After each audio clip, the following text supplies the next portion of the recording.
গতকাল আমি বলেছিলাম যে অভিষেক বন্দ্যোপাধ্যায়কে নিয়ে একটি ভিডিও বানাবো, তাই আজকে সেই ভিডিও বানানোর জন্য আমি আপনাদের সামনে উপস্থিত হলাম। খুব কম সময়ের মধ্যে আমি আমার বক্তব্য বিষয়ে আপনাদের সামনে তুলে ধরার চেষ্টা করব।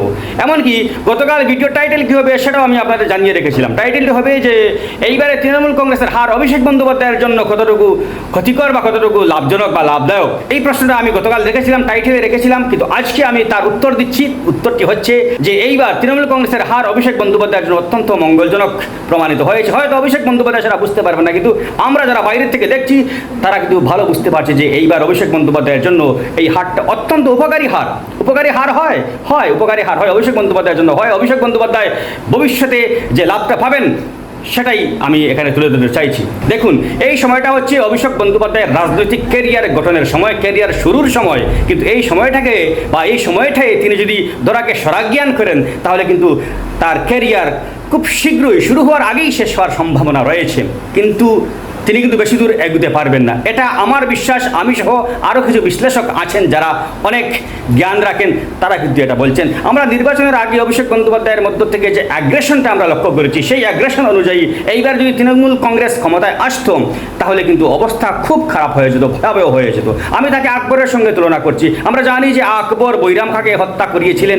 ক্ষমতায় বসার পর বৈরাম খাঁ তার শিক্ষাগুরু, অস্ত্রগুরু, তাকে তিনি হত্যা করিয়েছিলেন। অনেকে আকবরকে আকবর দ্য গ্রেট হিসেবে মনে করেন, কিন্তু আমরা বা আমি ব্যক্তিগতভাবে আকবরকে আকবর দ্য গ্রেট বলে মনে করতে পারি না। কেননা আকবরের অন্য ইতিহাস আমাদের জানা আছে এবং বাকিরা কেন আকবরকে আকবর দ্য গ্রেট বলে থাকেন সেটাও জানি। কিন্তু এই মুহূর্তে মুখ খুলতে পারবো না, মুখ খোলা যাবে না, কেননা এই যে পরিস্থিতি, এই পরিস্থিতি মুখ খোলা যাবে না। কিন্তু অভিষেক বন্দ্যোপাধ্যায়কে নিয়ে অবশ্যই মুখ খুলবো। তিনি আকবর দ্য গ্রেট, তিনি আকবরের মতো। অনেকে এটাও সন্দেহ করেছিলেন যে এইবার যদি তৃণমূল কংগ্রেস আসতো তাহলে কিন্তু মমতা বন্দ্যোপাধ্যায় নিয়ে অনেকেই আশঙ্কাগ্রস্ত ছিলেন যে তার কি হবে। তৃণমূল কংগ্রেসের হারের পর দলের ভেতর থেকে যে ধোঁয়া উঠছে, সেই ধোঁয়া বা যে পুঞ্জীভূত ক্ষোভ ছিল সেটার বহিঃপ্রকাশ এখন ঘটছে।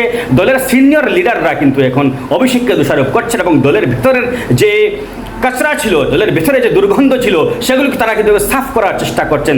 তারা একটু হালকা হচ্ছেন। তাদের ভেতরের ক্ষোভ, দুঃখ, অবদমিত ক্ষোভ যেটা, সেটা আবার প্রকাশ পাচ্ছে এবং তারা একটু হালকা ফিল করছেন, হালকা অনুভব করছেন। অভিষেক বন্দ্যোপাধ্যায় নাকি দলের ভেতরে এক না এক তন্ত্র চালিয়ে গিয়েছিলেন, এক না এক তন্ত্র। মমতা বন্দ্যোপাধ্যায় তাকে আস্কারা দিয়ে মাথায় তুলেছেন। শেষ পর্যন্ত এমন অবস্থা তৈরি হয়েছিল যে মমতা বন্দ্যোপাধ্যায় তাকে কিছু বলতেন না। মমতা বন্দ্যোপাধ্যায়ের মধ্যে একটা ভয় কাজ করতো যে তিনি ভাইপুকে কি বলবেন। ভাইপুর মন রক্ষা করার জন্য তিনি তৃণমূল কংগ্রেসকে জলাঞ্জলি দিয়েছেন, এটা বলা যায়। আপনারা লক্ষ্য করবেন যে আসামে তরুণ গগৈ যখন গৌরব গগৈকে তুলতে চাইলেন তখন হিমন্ত বিশ্ব শর্মা কিন্তু চলে গিয়েছিলেন। হিমন্তকে গুরুত্ব দেওয়া হয়নি, সিনিয়র লিডার দলের গুরুত্ব দেওয়া হয়নি। ঠিক অনুরূপভাবে অভিষেকের কারণে তৃণমূল কংগ্রেসের অনেক সিনিয়র লিডাররা কিন্তু বিজেপিতে চলে গিয়েছিল। শুভেন্দু অধিকারী তার মধ্যে একজন, তারপর মুকুল রায়, এরকম অনেক সিনিয়র নেতা যারা টিকে ছিলেন তাদের মধ্যে একটা ছাইচাওয়া খুব আমরা লক্ষ্য করতে পারছি। এখন সেটা বহিঃপ্রকাশ করছে। ফিরহাদ হাকিমের মেয়ে কিন্তু এখন সেটা বলছেন একটা কর্পোরেট কালচার তৈরি হয়েছিল দলের ভেতরে, যার কারণে কেউ মুখ খুলতে পারেনি। অনেক সিনিয়র লিডার এবার মুখ খুলছেন যে এই ছিল অবস্থা। তৃণমূল কংগ্রেসের হারের পেছনে তারা অভিষেক বন্দ্যোপাধ্যায়ের এই যে চরিত্র, এই যে এক না একতান্ত্রিক যে ক্যারেক্টার, সেটাকেই তারা দায়ী করছেন। যদি এবার তৃণমূল কংগ্রেস ক্ষমতায় আসতো তাহলে বাংলার মানুষের অবস্থা খুব খারাপ হতো এবং অভিষেক বন্দ্যোপাধ্যায় অচিরেই তার রাজনৈতিক ক্যারিয়ারকে ধ্বংস করে ফেলতেন। কেননা তিনি স্বেচ্ছাচারী হয়ে উঠতেন। যেই স্বেচ্ছাচারিতা তিনি আগে চালিয়েছিলেন তার চেয়ে 1000 গুণ বেশি স্বেচ্ছাচারী তিনি হয়ে উঠতেন এবং ধরাকে স্বরাজ্ঞান তিনি করতেন। তার অ্যাগ্রেশন সংসদের ভেতরে আমরা দেখেছি। তিনি অধ্যক্ষের বিরুদ্ধে যে কথাবার্তা, যে ভাষায়, যে বডি ল্যাঙ্গুয়েজে কথাবার্তা বলতেন, রাজনীতির গ্রামার সেখানে ছাতু হয়ে গেছে। এরকম ছাতু করে ফেলতেন অভিষেক বন্দ্যোপাধ্যায় যদি ক্ষমতায় আসতেন। তাই বলছি, এই হারটা অভিষেক বন্দ্যোপাধ্যায়ের রাজনৈতিক ক্যারিয়ার গঠনের জন্য অত্যন্ত উপকারী হার।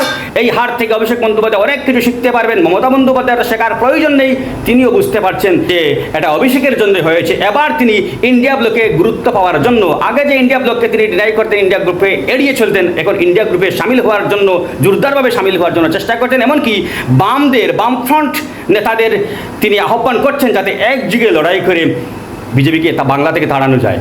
যাই হোক, আমি যে এই কথাটা বললাম, আমার এই কথাটার সঙ্গে যদি আপনি সহমত পোষণ করেন তাহলে কমেন্ট করবেন। যদি সহমত পোষণ না করেন, দ্বিমত পোষণ করেন, তাহলে কমেন্ট করে জানাবেন এবং আপনার সুচিন্তিত মতামতটা আপনি জানাতে পারেন। ধন্যবাদ।